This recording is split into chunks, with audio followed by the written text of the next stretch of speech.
dou as boas-vindas ao podcast Autoconsciente. Eu sou Regina Gianetti e o meu trabalho é ajudar pessoas a se entenderem melhor e viverem mais em paz com elas mesmas. Eu dou cursos e retiros e faço esse podcast que fala de vida interior. Tem uma jornada de autoconhecimento para você aqui. Todos os episódios em sequência estão na playlist Autoconsciente do Zero. Veja o link na descrição deste vídeo. Se inscreva no canal, ative o sininho, curta esse vídeo. E se você gostar do que vai ouvir aqui, compartilhe com seus amigos. O que faz bem para você pode fazer para muito mais gente.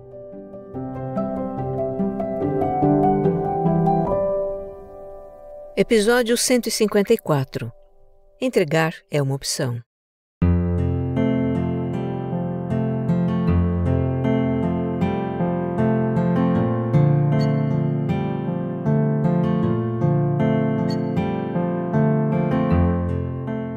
No episódio anterior, nós exploramos alguns motivos por que situações indesejáveis da nossa vida não mudam, apesar de tudo que a gente faz para sair delas. Nós vimos como a nossa mente pode jogar contra ela própria, se sabotar e acabar reforçando a situação que queremos mudar. Um questionamento que aquele episódio pode ter deixado é o seguinte: tá bom, nossa mente pode sabotar os próprios esforços para sair de uma situação. Mas e daí? O que fazer quando tudo que a gente fez não funcionou? Como fazer quando nos vemos num beco sem saída? Bem, temos a opção de nos render e entregar. É uma coisa assim: já tentei de tudo, não vejo mais o que fazer, seja o que Deus quiser. É claro que a princípio a gente vai buscar uma solução para a situação difícil, vai se mexer, tenta uma coisa, tenta outra, a gente vai se empenhar. Mas se nada tem efeito e o que conseguimos é só aumentar o nosso desgaste, resta nos render e entregar. É fato que essa atitude de rendição vai frontalmente contra o que a gente vive ouvindo o mundo da positividade nos dizer. Aquelas palavras de ordem tipo: não pare, não desista, não se entregue, você pode, você consegue, levanta a cabeça. Aquela coisa de herói americano que leva tiro, facada e continua brigando, e no final ainda ganha. Essa ideia de heroísmo, de não se entregar jamais, também alimenta uma tendência que todos nós temos de tentar controlar as situações, circunstâncias, outras pessoas, controlar até o incontrolável. E quanto a entregar, a Deus, ao universo, à presença divina que nos habita, seja como for que cada um chame ou compreenda a dimensão espiritual da nossa vida. Entregar vai contra outra ideia dominante no nosso tempo, que é a do protagonismo, a de que somos os únicos responsáveis pelos resultados da nossa vida. Mas enfim, por esses motivos, e talvez outros ainda que pessoalmente possamos ter, nos render e entregar pode não parecer uma opção. Mas é. Sempre é. Para este episódio, eu coletei depoimentos de ouvintes que escolheram essa opção. Eles contam como se sentiram, o que aconteceu depois. Tem histórias inspiradoras aqui. Nesses tempos em que nos cobramos ter que ser capazes de resolver todos os BOs da nossa vida, em que muitas vezes nos falta esperança, esses testemunhos nos fazem lembrar que entregar é sim uma opção.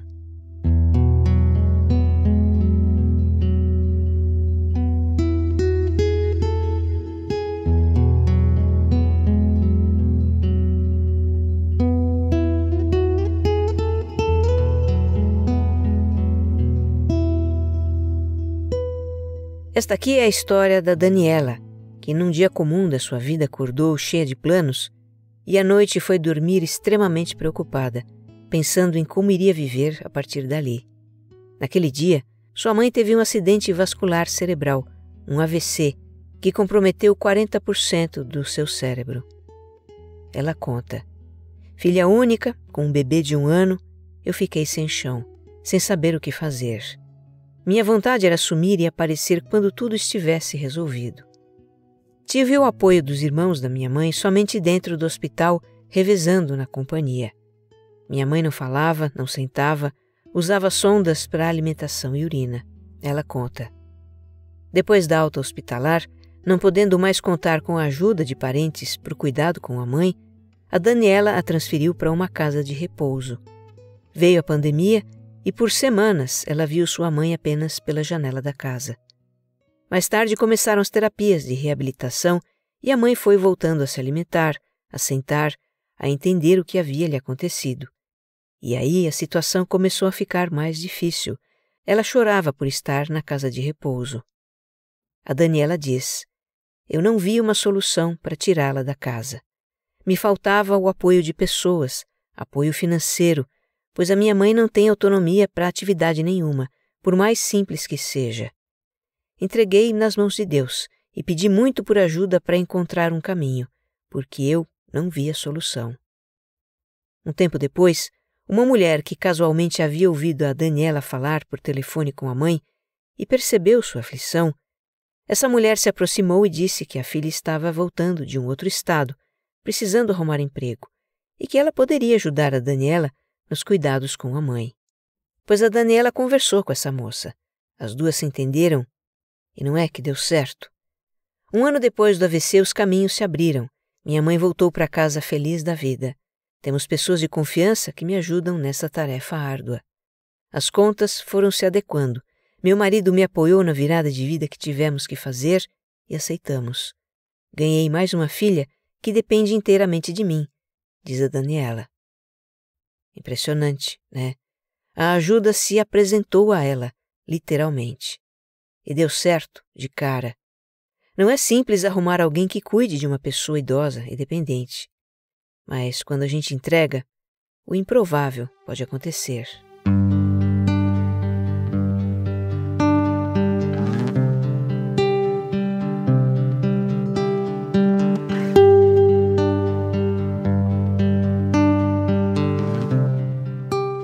Você ouve agora a história da Claire. Ela conta. Estava há mais de um ano querendo sair de um trabalho em que me encontrava totalmente insatisfeita. Era boicotada pela minha chefe de várias formas, desde treinamentos a projetos em que eu havia trabalhado um monte e quando estavam quase prontos, ela passava para uma outra pessoa finalizar. Bem, qual foi a solução que a Claire buscou para isso? Mudar de emprego. Ela procurou pessoas influentes que conhecia, se candidatou a vagas, fez entrevistas, mas nada acontecia. Era um mistério. Mesmo sendo uma profissional tão experiente, ela não conseguia outro trabalho. Suas iniciativas de mudança não davam certo. Nada fluía. Não tendo o que fazer, ela foi ficando e resolveu que, enquanto ficasse, não deixaria que as sabotagens da chefe lhe fizessem mal. Eu tinha que cuidar do meu interior. A faculdade de psicologia que eu cursava à noite deveria me satisfazer, já que o trabalho não tinha jeito, ela lembra. Passado um tempo, voltou a tentar uma recolocação no mercado. E bem nessa fase, olhe o que aconteceu. Tudo o que a chefe havia feito veio à tona. Foi descoberto. A Claire acabou assumindo várias funções da chefe, o que lhe deu mais liberdade de ação e trouxe um resgate da sua essência que estava esquecida. Ela conclui. Parece que quando abri mão de lutar para sair, fui obrigada a entrar em mim mesma e me resgatar. Veja como são as coisas. Ter se rendido e ficado naquele trabalho insatisfatório, porque afinal não teve jeito de sair de lá, isso acabou sendo bom para Claire. Por caminhos inesperados, ela se livrou da situação difícil e ainda saiu fortalecida dessa história. O que nos faz refletir? Nós não sabemos o que a vida nos reserva. Se fazemos de tudo para sair de uma situação, mas nada funciona, não flui, deve haver algo que a gente precisa vivenciar ou talvez aprender com aquela situação. Resta então entregar, fazer o melhor que a gente puder e ver no que aquilo vai dar. Mas sabe, na enquete que eu fiz para este episódio, tinha muitas histórias em que a pessoa contava ter chegado ao limite numa situação da sua vida, não ter mais o que fazer, e então rezou por uma situação X, que acabou acontecendo de fato. E eu fico feliz por essas pessoas. Agora, fico também imaginando quantas outras pessoas rezaram por uma solução X que não acabou acontecendo. E aí a pessoa perde a esperança ou fica se julgando a pecadora que não merece a graça divina. A questão aí não é merecimento. Merecimento é coisa do ser humano. O humano impõe condições, tipo, se você fizer tal coisa, você vai merecer. O divino não impõe condições. O amor divino é incondicional. No meu entendimento, se a solução X que a pessoa pediu não aconteceu, é porque não era o melhor para ela. O melhor seria justamente vivenciar aquela situação difícil e entregar a resolução para o divino que rege sua vida, confiando que aquilo, de alguma forma, lhe traria uma evolução, um aprendizado, um fortalecimento, confiando que aquela dificuldade estaria a serviço de um bem maior.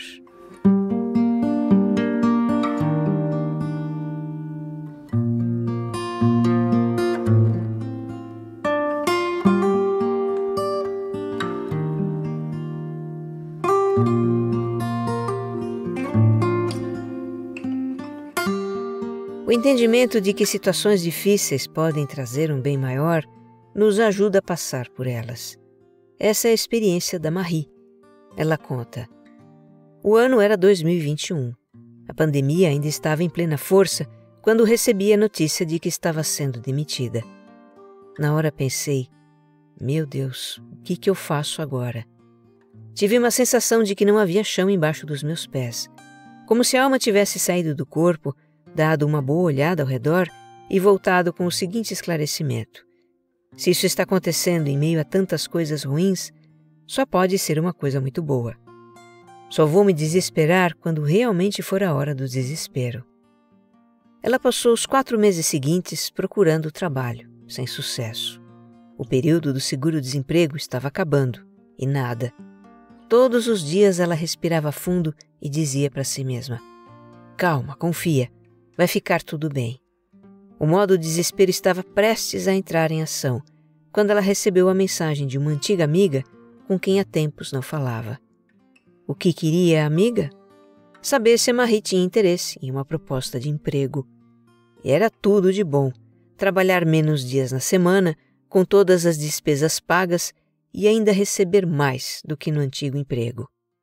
Pois é, o pensamento que ela teve quando da demissão se concretizou. A situação acabou mesmo trazendo algo bom, algo melhor do que ela tinha.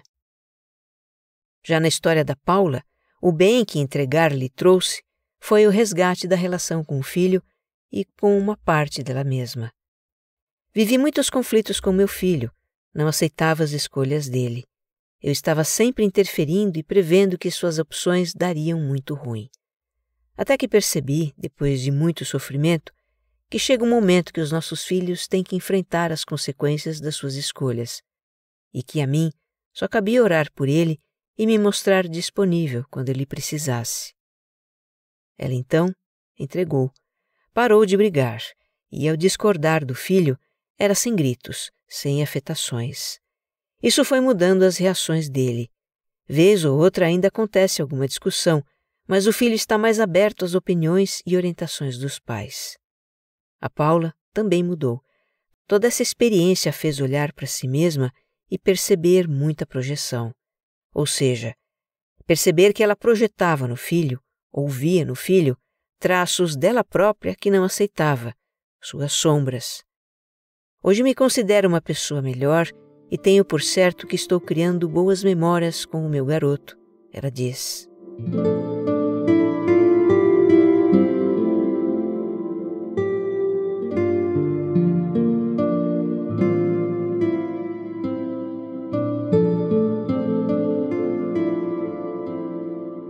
Bem, nem tudo são histórias felizes. Essa aqui é a da Mari. Por 9 anos, desde que sua filha faleceu, ela lutou para seguir em frente. Mas chegou a um ponto de esgotamento e decidiu entregar-se a um processo de luto que ainda precisava ser feito. Vamos abrir aspas aqui para ela. Me recolhi da vida porque tudo tem dado muito errado e os meus esforços só geraram mais cansaço. Eu cheguei até aqui, mas cansada. Em dezembro, o meu corpo não aguentou. Parei de cama. E agora revivo o desânimo, mas com leveza, como de quem tem a consciência de que é melhor parar. Sinto que a solução virá, mas no momento a cabeça desregulada não ajudará em nada sem essa pausa. Estou usando minha rede de apoio. Estou tentando ser gentil comigo. Às vezes parece que estou louca porque tudo hoje em dia é para ontem. E o tempo do luto, do sentimento, é outro. Espero que passe essa angústia, mas estou acolhendo a mim, me deixando ficar prostrada, me dando folga. Mesmo que isso signifique que eu seja julgada uma péssima funcionária. Só a função de mãe é que eu não abandono. Tenho outra filha de 7 anos. O resto pode esperar. Ou vai ter que esperar. Jogar a toalha está sendo bom. Libertador e doloroso, mas bom. Entender forçadamente que eu tenho limite e que eu preciso de espaço para me reerguer. Preciso aprender a chorar o que me dói, já que ainda sinto culpa de chorar porque a vida não está fácil para ninguém e não podemos parar. Mas é preciso. 9 anos e a dor está aqui, bem latente. Fecha aspas. Se o luto é a resposta emocional a uma perda, que tamanho terá o luto da perda de um filho? É algo imenso. Tão imenso que a nossa reação pode ser a de resistir, tocar a vida adiante, mergulhando na rotina, no trabalho, nos ocupando para não dar espaço à dor. Mas qual é o efeito disso? Eu estou aqui me lembrando do livro Autocompaixão, da Christine Neff. No livro ela diz que as dores da vida, perda, preocupação, desgostos, dificuldades, essas dores são inevitáveis e quando resistimos a elas, geralmente ficam mais intensas. Resistir a uma dor traz sofrimento. Outra forma comum de resistência é a negação. Nossa esperança é de que, se não pensarmos no problema, ele vai desaparecer. Além disso, quando evitamos ou suprimimos pensamentos e emoções dolorosos, não conseguimos vê-los claramente para responder com compaixão. Só podemos curar aquilo que podemos ver. É o que reconhece agora Mari. Seus esforços para resistir à dor só geraram cansaço. Ela chegou ao limite, se rendeu, entregou. E agora poderá apaziguar a sua dor com autocompaixão. Eu torço por isso.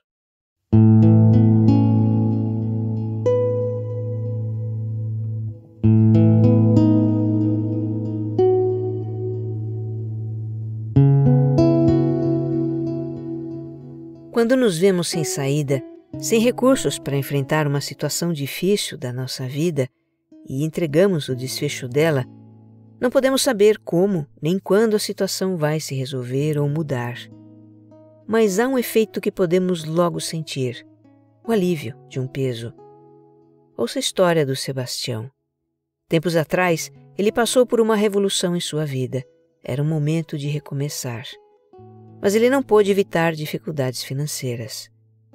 Passei um bom tempo vendendo o almoço para comprar a janta. Pegava empréstimos em bancos para pagar outro banco e não tinha sossego, ele lembra.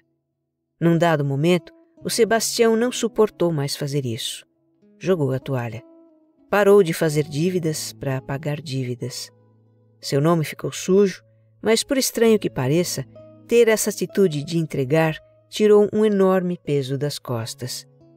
A partir daí, ele diz, houve uma reviravolta e comecei a quitar as minhas dívidas, uma a uma, até não dever nada mais. Tirar aquele peso de querer acertar a todo custo foi o que me fez mais leve para consertar as coisas. Hoje eu estou limpo, leve e sereno. Na experiência da Lara, entregar o desfecho de uma situação permite redirecionar a nossa energia. É impressionante o que acontece quando a gente se cansa de verdade, e entrega a Deus aquele problema que, finalmente, reconhecemos não ter força sozinhos para enfrentar. Penso que isso tem a ver com aceitação. Reconheço que tem algo que me incomoda ou entristece. Sei que estou vivendo uma realidade que gostaria que fosse diferente, mas simplesmente aceito. Não luto mais contra isso. Passo a colocar a minha energia em outras coisas como família, religião, saúde, trabalho, e parece que tudo se transforma. Se não alcanço aquilo que gostaria, pelo menos o sofrimento já fica para trás.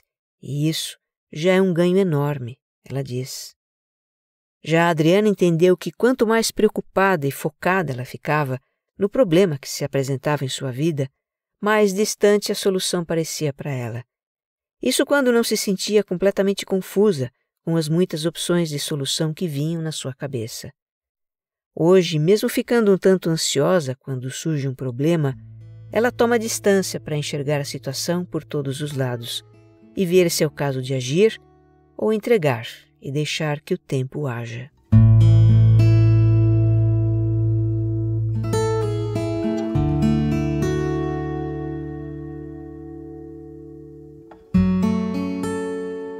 Quanto a mim, quantas noites de sono eu já perdi pensando em como resolver aquele problema difícil. Quanta energia mental já gastei imaginando como vencer as muralhas que eu encontrava no meu caminho. Eu não sou o tipo de pessoa que esmurra as muralhas, mas daquele que é capaz de ficar horas, dias a fio olhando para elas, buscando um jeito de escalar, dinamitar, cavar um buraco para passar por baixo, seguir pelos lados. Eu tenho um perfil resolvedor de problemas que não sossega. Sabe aquela pessoa tenaz? Eu achava que isso era uma qualidade. Hoje entendo que tenacidade demais atrapalha. Não é que a gente deva deixar de lutar. Devemos sim lutar. Lutar pela saúde, pelo nosso ganha-pão, pela segurança, estabilidade em nossa vida. Lutar por um relacionamento. Lutar por aquilo que queremos para nós. Em nome do que queremos, lutamos para superar as dificuldades que aparecem no caminho. Até que ponto devemos lutar? Essa é a questão. E cabe somente a nós decidir se vale a pena continuar lutando, fazendo de tudo para superar uma situação indesejável na nossa vida, sem êxito. Só nós sabemos quando não dar mais ouvidos às vozes do mundo que nos dizem: você tem que conseguir, seja forte, continue tentando. Só nós sabemos quando nos sentimos esgotados, quando lutar não faz mais sentido, quando o coração nos diz: entregue. O que eu sei é que a vida ensina. Por vezes eu me vi impotente para vencer a muralha. Não tive opção a não ser me render e entregar. E no final, as coisas se resolveram, mudaram. Eu sobrevivi. Olhar para trás e ver que entregar funcionou dá uma certa segurança. Se não está nas minhas mãos, eu entrego. Eu tenho medo, mas respiro fundo, procuro me acalmar, faço as minhas preces. Não peço uma solução X, mas afirmo a confiança na presença divina que me guia e deixo em seu altar as minhas preocupações. Sem ocupar a mente com as preocupações, eu posso ocupá-la com outras coisas que eu preciso fazer, criar, viver, e vou dormir, que amanhã vai ser outro dia. Que você esteja bem. Um abraço.